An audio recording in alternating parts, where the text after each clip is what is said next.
Hey everybody, Snowdrama here. We're down to our final 3 games of my post-Steam summer sale reviews. Today we're talking about Luftraisers, Downwell, and Momodora Reverie Under the Moonlight. If you haven't already, check the descriptions for links to my past 2 videos in the series. And today we are covering some really hard games. At least, I thought they were super challenging. First up, we have Luftraisers, one of the 2 Devolver Digital games that have made it on this list. This game is an arcade shooter that's themed like a military dogfighting game. You play by flying around and shooting planes down and blowing ships up over the ocean.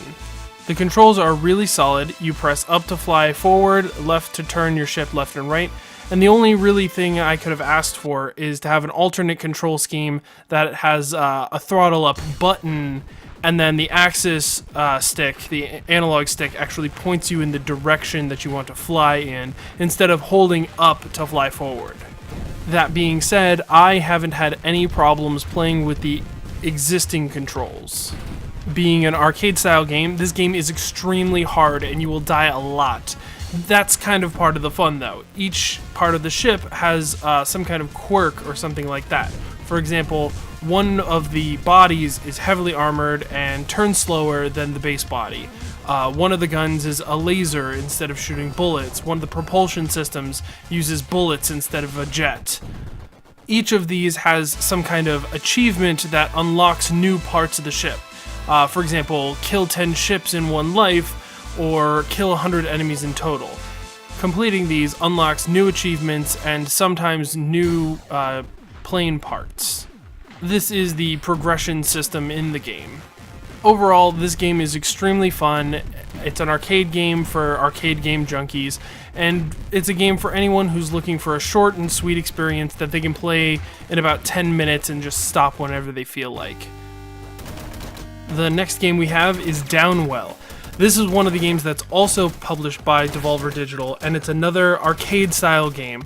Although this one arguably takes more skill than Luftraisers, the game is just as fun. The game is an arcade shooter, platformer hybrid game, where the goal is to, well, go down a well, hence the name Downwell. The goal is to make it to the bottom of the level.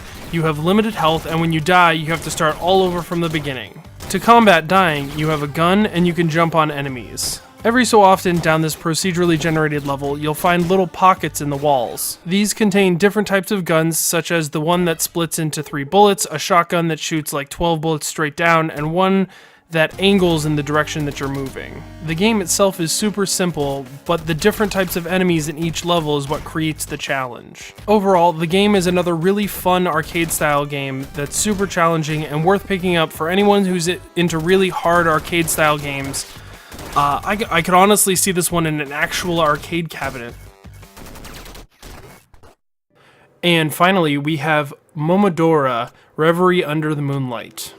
Momodora is a 2D action platformer / Metroidvania, and I will definitely start by talking about the difficulty, because this game is super hard. This game has clearly taken some of the super mechanical difficulty from games like Dark Souls. The game's controls are super tight. Rolling, slashing, shooting arrows are all super fun and mechanically have both uses in combat and solving various puzzles. The combat itself is extremely intense, requiring a lot of precision and understanding of not only your mechanics, but the mechanics of the enemies. In your limited 2D space, every mistake you make gets punished super hard and you have a very small health bar. There are some healing items, but they have charges and they only restore when you reach a save point. Save points tend to be few and far between, and when you find one, you best thank the High Priestess because you will be dying a lot. The art style for this game is absolutely gorgeous, and the animations and characters all feel colorful and vibrant. Plus, the pixel art for this game is some of the best I've seen in any game, and it just adds to how amazing the game feels. Overall, if you like 2D Metroidvanias and hard games like Dark Souls, this is the game for you. I'll be honest, I have not beaten it yet. It is very hard, and I have not had enough time to play through the whole thing. I keep dying all the time.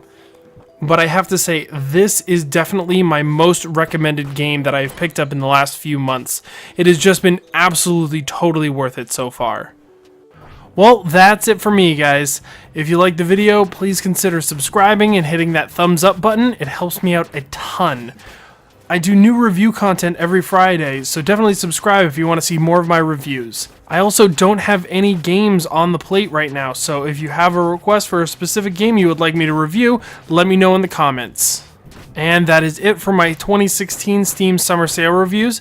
If you did like this video, I have two other videos, one of them on Grapple, Hyposphere, and Ink, and the other one on Moonlight, Stardew Valley, and The Last Leviathan. Links are in the description and in the annotations on screen. And as a final note, I would like to apologize for this video being late. I'm in the middle of a move, so I had to move all my recording equipment over to my new house. And so it took me a little bit longer to record everything. On top of that, I found out during the video editing process that the video got all corrupted, so I had to re-record a bunch of the video. Most of the video, in fact, almost all of it had to be re-recorded, so that I had to spend time doing, and that's why it didn't come out until Saturday. So anyway, thank you all for watching the video and listening to me rant, and I will see you all later. Peace out.